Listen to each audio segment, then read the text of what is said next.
This is the Keep On Moving podcast. Another special edition, Dave. Another special edition. Murray, they're all special with you. Oh, don't be like that. Hey, we've got a full Keep On Moving podcast happening. Dave is travelling to Germany on business, and when he gets back from there, we'll work on something. But we've got another interview we want to share. This time, Dave? Yeah, this is a really neat one because about just under a year ago, Rafael Alvarenga was appointed the new MD Scania New Zealand, and we did a chat with him when he first arrived. Which is a bit of a hard thing for the first impressions. And of course, the poor guy arrived in a COVID lockdown. Like it was just what a time to arrive. But he's been in the hot seat now. He's been in there at the helm of the Scania ship in New Zealand for 12 months almost. And we thought it was a great opportunity to go and actually sit down with him and have a chat, and as well as a written chat, and hear how year one has been at the top of Scania New Zealand. Welcome to the Business Hour. I'm Dave McCoid, New Zealand Trucking Media, and readers of the magazine will recall that almost 12 months ago, I did a person of interest with the new MD for Scania New Zealand, Rafael Alvarenga. And I'm back at Scania New Zealand in Wiri for the 1 year checkup to see how the first year's gone, what he thinks, what's happening. We're going to go a bit of social, we're going to go a bit of business, we're going to go a bit of future, we're going to dart all over the place. So let's start with easy breezy, light and easy. And you're now a 1 year long resident in New Zealand with your family. And when you arrived, you said, when I told the kids where we were going, they started making a list of all the places that they wanted to see. So the first question is, has the list been ticked off, or is it being ticked off, or what have you seen? Hi, David. It's a pleasure to be here again. And but surprises me, scares there is a year gone already. Yeah. And when I look back on when I came and the list of my kids, I can tell you that it's double if I compare with a year ago. And I might have been able just to tick off like 20%, and it keeps growing. Yeah. But it was possible definitely after Christmas we could go out and we could visit different places. Because you arrived at just the worst time. Yeah. We were all locked down when you turned up in Auckland, weren't we? It was. We took all if the ones who would remember the MIQ. Yeah. Seems to be quite long back, yeah. But it was there. Then we left and tried to find a place to live. It took us a while as well, and to settle. And I would say we were a bit free out of house by week before Christmas. Yeah. So it's more than 4 months since we came. Yeah. But then we started our journey on traveling in New Zealand. Yep. Which was great. And we started in Northland. Oh, right. You started up north? Yeah. Yep. Bay of Islands, all that stuff? Yeah. That was the target. So we were I think it was Bahia. That was our basis. And we spent a week there and going to different places and coming back every day. So from Cape Reinga, Bay of Islands, and Karikari Peninsula, and all those areas, which was fantastic. The weather was great. Family enjoyed. And reminds us a bit of the summer back in our country. Yeah, it was lovely. Yeah. After a bit of winter when we came, I think that was really good. Because Brazil's got a big coastal scene, beach scene, hasn't it? And it goes from the bottom of the south to the top of the north is all coast. So we are used at every weekend or holidays. Just drive an hour, you are in an amazing beach, so they can enjoy it. Yeah. And anywhere else? You've been much very south of Auckland with the family, or is that? Yeah, actually, after that nice week over Northland, we started planning. Say, what is next in the list? So, and then we came. Okay, we go in Easter. Yep. So we went out to Rotorua and Taupo. Which was also great. A couple of days with family, and we enjoyed those weeks and doing. I think we might have done only. Again, a third of what can be done in that region. So the good part is that we still get room to visit again. Yeah. There's still plenty to do. Yeah. And of course you get what's the right word here? This is not looking for a better word, but you get pushed into New Zealand way of life through the business and through what you do, and you have to go out and interact and talk to people and that. But the family sort of don't as much. So how have they found the first year? How have the kids at school and interacting in New Zealand life been? Yeah. I would say that naturally when we moved, the first 6 months is everyone settling, adapting themselves, understanding the circle of friends and creating their own routine. Yep. So that's natural. Everyone is engaged on finding their own way. But after a while, definitely they want to go out. They want to see different places. And then I think we get back to that list I mentioned to you the previous time, and they say, now it's time to start going out. Yeah. And so now they are full, I would say, they're full adapted to New Zealand, settled themselves and enjoying quite a lot. Oh, I cool. think the country and the people in New Zealand has been quite nice with our family. Oh, good. And we Excellent. are definitely enjoying it, and we end up in the new adventure where it was a month ago or 45 days ago. So we went down to New Plymouth. Oh, yeah. And we've gone through this forgotten highway. Oh, which did was, you really? Yeah. It was a beautiful Fantastic. one-day drive. Yeah. And we've got our stamp in our passport. Yeah. Whangamomana. Whangamomana. Yeah. It was nice. Hey, I know plenty of New Zealanders that have never been to the Whangamomana pub. I can tell you that. Yeah. No, but beautiful and scenic places that we were having every corner that we were turning. So, wow. Yeah. What's that? Yeah, wow, yeah. again. Yeah, exactly. Yeah. And, and it's great for you too, because, this is where your product finds it. This is where your product finds its home. This is what it's got to deal with on a daily basis. And that was the comment from my kids as well. Yeah. I've never seen a Scania truck. I said, there is a truck coming here as well. Yeah, they come, they go everywhere. Yeah. Absolutely. That's great. That's good news. So that's a big tick for the first 12 months. So let's moving on to the business side of things. I mentioned in the article that I wrote a year ago about how clever the placement is, the big corporates, and that as they move people around the globe and put people who challenge them, and yet also use the skill sets that they have amassed in the journey that they'd done so far. And you're a great example of that, because Matthias came here and basically set the ball going and got it up and running. And when you arrived, it was full steam ahead, full order books. It was absolutely, it was bordering on a rock concert. And then your background is all about support, after sales, keeping the impetus up, keeping the excitement up. How's that been for the first year from your point of view? How do you think you've gone there, considering you moved from a massively populous country in India to one corner of the world with 5 million people? And what's Chennai got? 8 million people in that city, isn't it? Easily. Yeah. No, I would say as I mentioned before, we always have in mind for customers, they look at uptime, availability of services, parts. I think this is the only way to keep their business running, and the only way to make their business profitable as well. So that is not only as my background, but it's kind of, we always look at that. I think we need to make sure that our vehicles, the designs are perfect. The delivery that they give in fuel consumption and reliability, they are great. But a vehicle that is not running doesn't make money. So that is why we put our focus always in the service, in the after sales.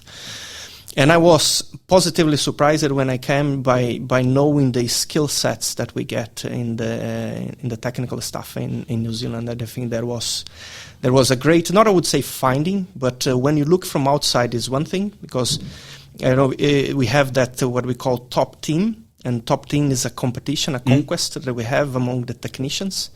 And we do the regional, or first the local in New Zealand, then the winner goes to the region. This next year is going to be in Thailand. So our Christchurch team was the winner in New Zealand. Yes. Out of the other 3 teams. And that team is going to go for Bangkok beginning of next year, and succeeding. We're going to be in the finals back in factory. And the last 3 competitions, and globally, New Zealand won twice, and there was a second place in one of them.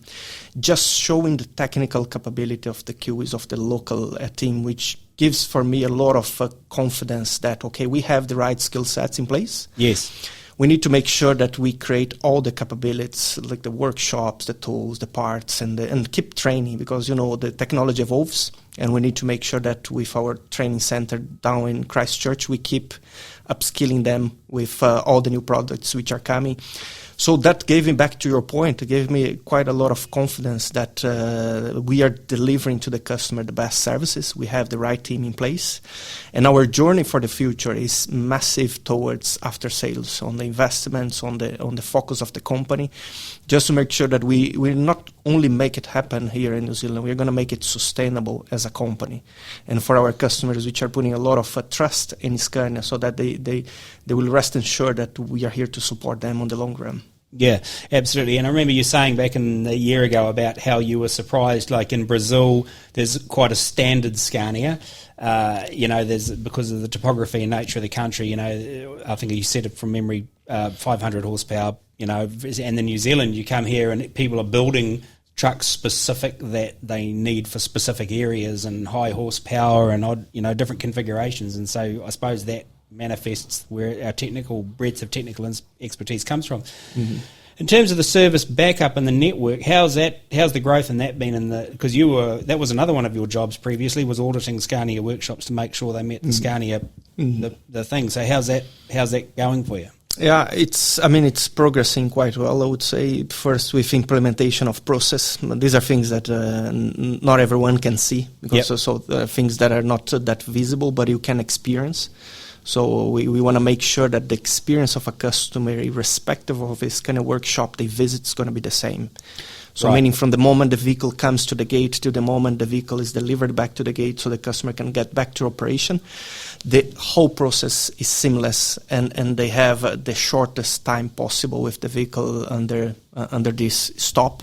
And this is what we are implementing. We implement through process that we train people on how to do things proactively, how to be prepared before the vehicle comes, pre-picking parts, creating the work order, having the right technician available for the vehicle when it turns up. So all these, plus the new systems that we are implementing, and it's a great project for next year. This is all gonna give to the customers a better experience. So that is in terms of our internal operation. When it comes to the facilities as such, so we got a new facility beginning of the year in Hastings, which is the one we are operating. We just announced it a couple of weeks ago that the Scania is coming to Waikato. So we are going to have our own facilities in Hautapu, Cambridge. Yep. And that shows that we are strengthening our presence countrywide to make sure that we are on the points that the customer needs. Yep. So before we move on to global supply chain, local supply chain in terms of human resource, like everyone is struggling for people. How is that being addressed, and how are you going there? Yeah, I think that is a common challenge for all the companies in New Zealand. So we've been mainly facing the challenge on the technical side when we talk about technicians, apprentices, and so on. So, there is a shortage that we know. I think just behind the drivers, I think this is the most one of the most critical position. And we are working quite a lot with upskilling people, what means creating an apprentice program so that we can get young fellows across, get them trained over a program so that we can make sure that for future we are filling up the needs of the company as we grow.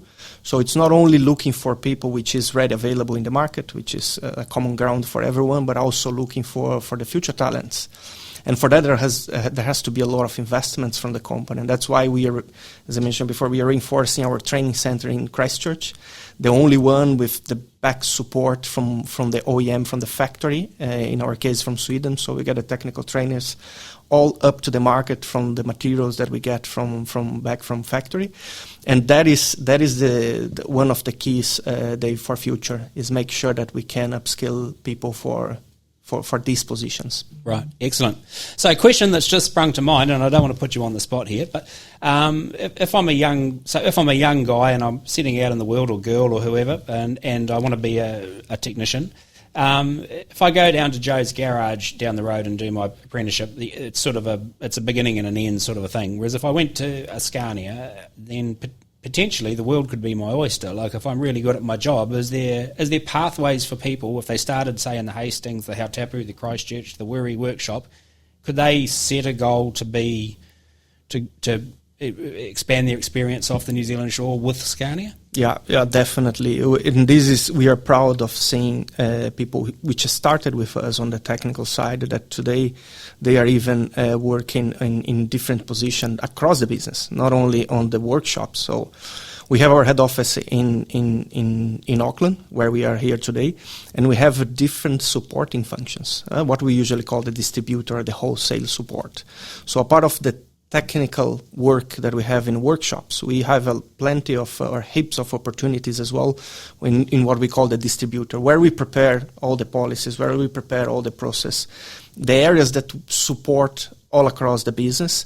So people moving, even from the workshops coming to the office side, we see people moving as a team leader, we see people moving to customer service advisor, and even as a branch managers as well. We have cases of people growing up through the organization. So the good of Scania is that you've got heaps of opportunities to grow, not only vertically, but also horizontally in different departments. And you're a living example of that. Yeah. And hey, when you're writing processes and standard operating procedures, there's no better people to have around the table than people that started greasing trucks and taking the heads off engines. Yeah. That is what I tell to my team. Whenever we need to set up things, you need to set up those things with people that have lived with that. Theory helps, but sometimes we get stuck on those. We need people that live it every day, so they see and they know what happens on the practical life, not on the office life. Absolutely, and then they'll be great defenders of the process when they're out in the field. Moving offshore, the global supply chain. You're down in one little corner of the world, on about 2,000 kilometres to the southeast of Australia. How's the order book looking? How's supply looking? How's parts looking? Yeah, I think last time we spoke, I said that, okay, we need planning. Planning is really important. Yes, you did. Could have been challenged on deliveries and so on, but if we know it's going to take 200 days, we plan for 200 days. It's going to take 50, we plan for 50. But I must admit that we were quite surprised on the beginning of this year. I think the crisis was much bigger than we expected. So we had, I think, a conjunction of events, or not to say the perfect storm, of the post-COVID high demand. Yes. And the suppliers not able to catch up on the backlogs. A lot of speculation as well from manufacturing, just doubling orders because of concerns of not having the components. You have on top of that some events that has happened globally. I mean, it could either be earthquakes or could have been the wars, as we all know. So all these is, I wouldn't say small, but all these individual events clubbed together, a post-COVID high demand, has cracked the whole supply chain. And as Scania, and most probably many others as well, we faced that in our own skin. It was really tough Q1 and Q2. And I was in Sweden two months ago in our global meeting talking about future, and there was a clear discussion that what we went through till, I would say, end of Q2, May, June, was something that we've never seen in our whole history of over 130 years. It was really tough, and but the good part, if I put it like this, is that we believe the worst has gone. So we have crossed that line, and we see supply chain starting to streamline in terms of production. So we do see still challenges, but much less than it was before. We are still now, we are facing the challenge of shipments to get the vehicles across, or even to get the parts across. So we are on the manufacturing side, I think we are crossing the line. On the shipping side, or that one, we are yet to cross. And when it comes here, I think it's not only what we see outside. We still see some challenges in New Zealand when we talk about bodybuilding, because the same challenge we might have had with components, I think some of our partners have gone through it as well. Yes, correct, yeah. So, and some vehicles turning up all at the same time, and it puts a bit of additional pressure on the local. But as we speak, I think our order book is, or any order at Scania is going to still be delivered in 2023. Yep. So we are not yet talking about 2024, although we might be shortly talking about 24. We are still keeping available volumes for the end of next year. Yeah, interesting. Yeah, no, interesting comment. And yes, I think that one of the things the global crisis has done is allowed shipping lines to catch up on a bit of lost ground in terms of margin. And so we'll just have to see how that pans out over the next few years, won't we? Yeah, absolutely. The business transformation team. Okay, so moving on, we're coming back inside, now coming back onshore again. The business transformation team was formed earlier in the year, and so I'd just like to explore that a little bit further, and just tell me what that vehicle, in a metaphorical sense, like what that entity within the business is targeted at, and obviously it's a future focused type thing. And so do you want to just talk to that for a little bit? Yeah, definitely. I think that is one of the key points we have in the business day, because we knew it, and in my discussions beginning of this year with the team, I think it's, although we have all the normal day-to-day business as usual, our challenge with supply chain and other things, we need to start looking at future, because if we don't take care of future, what we have over there is going to be problem when we come to that. So we discussing internally and looking on the whole transformation Scania is going through as a company and moving towards a more sustainable business with the new technology, with digitalization. So all this has put us in a situation, it's time to start looking at that in New Zealand as well. So that team comes with the major 4 areas of attention, which is digitalization, which is the performance, and the network development and driving the shift. If I take quickly one at a time, so digitalization, I think it's a quite wide point. It's trying to digitalize our whole business. And that I can give something that is tangible. It's more than talking about KPIs or having dashboards. It's all needed. So to manage a business, you need to measure it. But going beyond that, what could be the experience for our customers is having workshops that are more digitalized, that we can have tablets available to the technician to make the whole process of servicing a vehicle much quicker, instead of using paper and going back to the computer, typing things, trying to find out what is the right repair part number, having that all in the tablet where the vehicle is. That is a way that we are digitalizing our workshop, and that is the plan for the future. But who's going to look at that if in the day-to-day our technical team is looking for the customers which are there today in the business? So that's why we put this aside of the traditional business, so out of the workshops. So this business transformation team is going to take care on how to digitalize our business. And this example in workshop is one of them. We have several examples within the business that we are looking on how to be more digital. Even including having these robots of doing repetitive activities, which today might be done by someone. So that is looking, okay, sometimes it's hard to find resources, so we need to be clever enough to have things done by computers. Yes. So that was one area. Another area is performance, which is a well-established department that we had in New Zealand since the inception of the company, which is looking at our customer operations and make sure that they are delivering the best fuel consumption and performance as we design and as we specify a vehicle. So that area continues, and we are going to expand that with different services in future, just to make sure that we give to the customer not only a vehicle that can deliver good fuel, but as well as a continuous support on training the drivers. Because sometimes we know after a driving training, we can get a good output on fuel consumption, but maybe down the line, after a couple of months, some of the behaviors, they come back and the fuel consumption is not as good as it was after the training. So we need to find ways of keeping the coaching to make sure that the lever of the vehicle in terms of consumption remains in the best level as possible. And nowadays it's even more critical considering the prices of the fuel. I mean, there has been quite a lot of inquiries to our training team to get drivers training through, because any 3, 5, 7% of savings by driving, it represents quite a lot today. Yeah. And I suppose at the end of the day, all you can do is deliver everything that you're able to deliver to optimise what that truck's potential is. It's then up to the customer to decide how his driver drives it in order to meet his expectations, isn't it? Yeah, definitely. And when we put across all the possibilities from our side, we want to be the truly partner and available for them whenever they need, so that we can engage and see how we can perform better than today. Yeah.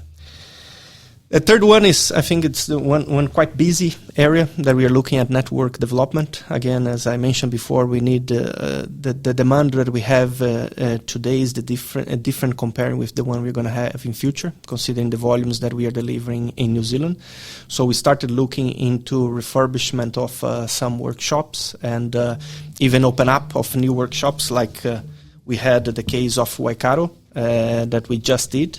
So it's looking how this is going to look like in future, and what are all the investments that we need to make today and next year to be ready for the future volumes that we are having. So that, again, we keep it outside of the traditional business, so there are people doing the models to see what are the size of workshops that we have, what are the kind of shifts that we need to implement, so that when the vehicles are all running as we expected they're going to be in the future years, that we have a capability to take care of them.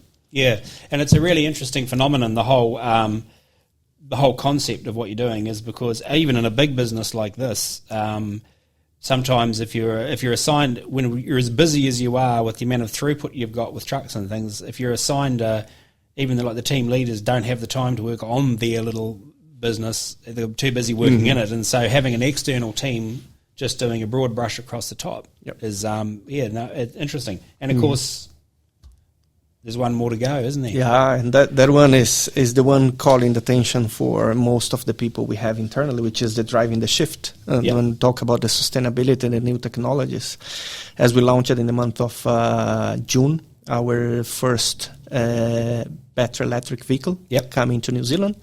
And this vehicle nowadays, it's under bodybuilding and should be ready quite soon and should be reaching New Zealand roads in the coming months. So that is an area.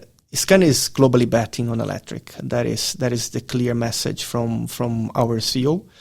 Although we keep an eye on all the different technologies, but we believe the electric vehicle is the bet for the future, and that is where it should go. We know that there are challenges as well outside. I think the industry everywhere in the world is maturing towards what is going to be the future matrix of vehicles. And we foresee that electric is going to take a big portion of it in many places, and mainly for the efficiency that it has comparing with other ones. But the technology is still evolving, as we know.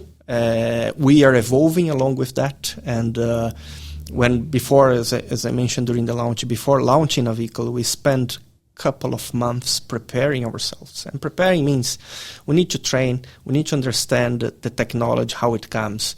And training should be physical, so we waited the vehicle to arrive. We went through upskilling our key and high-level techs around the new technology, the tooling parts, the safety issues, the parts availability, the different components that we need to keep. So this is being all new, and being new in New Zealand, we want to take it on the right pace. And the right pace is understanding how the vehicle works, how we need to support, as well as understanding the right customers, or the customers that want the vehicle, for having the vehicle for the right specification as well.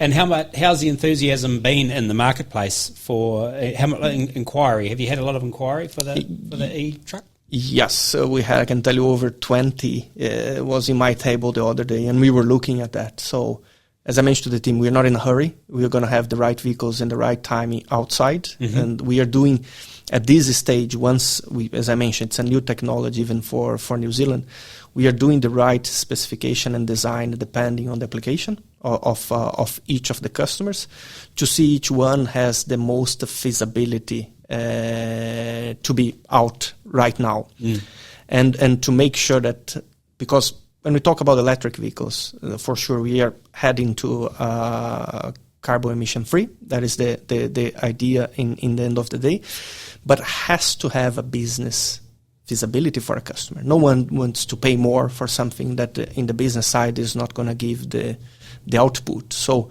the future of all this technology is going to be around how feasible is to run it, because they are more expensive, we all know.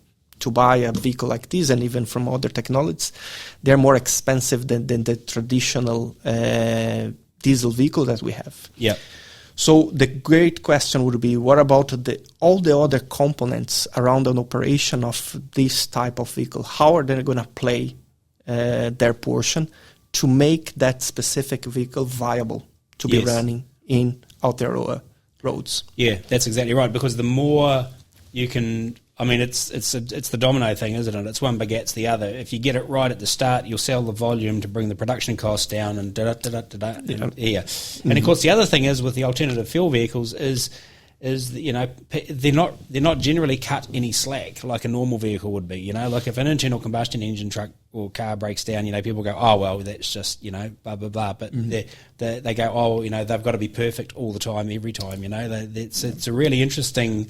Cars, trucks, vans, buses, the whole the public perception, and there's no willingness to cut them any slack. They have to go and they have to be perfect, whereas their own vehicle probably hasn't been 100% reliable in the whole time they've had it. Yeah, you know. But that's quite a valid point. Yeah. I mean, the bar is raised with this kind of technology. But you just said it in a sentence. The bar is high for them, isn't it? Yeah, that's exactly right. That's exactly right. So the business transformation team. Is there a tiered structure of the same type of thing all the way back to head office? Like, do they report back to a business transformation team, or do they report to you directly and then you take it home or back to Scania? Or how does that work? They report all back to me, to you, as a local organization. But in this department, in these different areas that I mentioned, there is always a connection back to the factory, because we are setting up this approach worldwide. Yes. So we have the digitalization group, and we have the group of looking after the driving the shift, exchanging experiences, doing the benchmarking because it's being some of these areas new. Sometimes it's easier to get experience from each other and keep moving. Yep. Okay. Interesting. Another left field question that I'll just throw in here, just for. How's the New Zealand model working? Like, because it was a huge thing when it happened, and like, how's it been observed from head office and Scania? Is the New Zealand model, are they happy with how it's panning out? Yeah, it was quite interesting. Back in as I mentioned, I was there in June, and we were in a top management meeting over there, and we have on the normal agenda with presentation, workshops, and so on. And in each of the breaks, I was approached by someone and asked what is happening in New Zealand. So we are being watched positively from outside. The growth and the way we are building the business here is becoming a kind of a role model or reference from outside. And that has guided some of the decisions that we are fully connected with Sweden. So we have all our reporting and all our strategic and even sometimes operational challenge that we may have. It's all back to Sweden. Yeah. So, and supported by a regional team down in Singapore. So we are a sole and independent company. So, and that helped us out in a quicker decision in terms of the business. Yes. But it was quite, I mean, I've heard that before going to Sweden by talking to people that were just squaring what is happening with this great journey in New Zealand.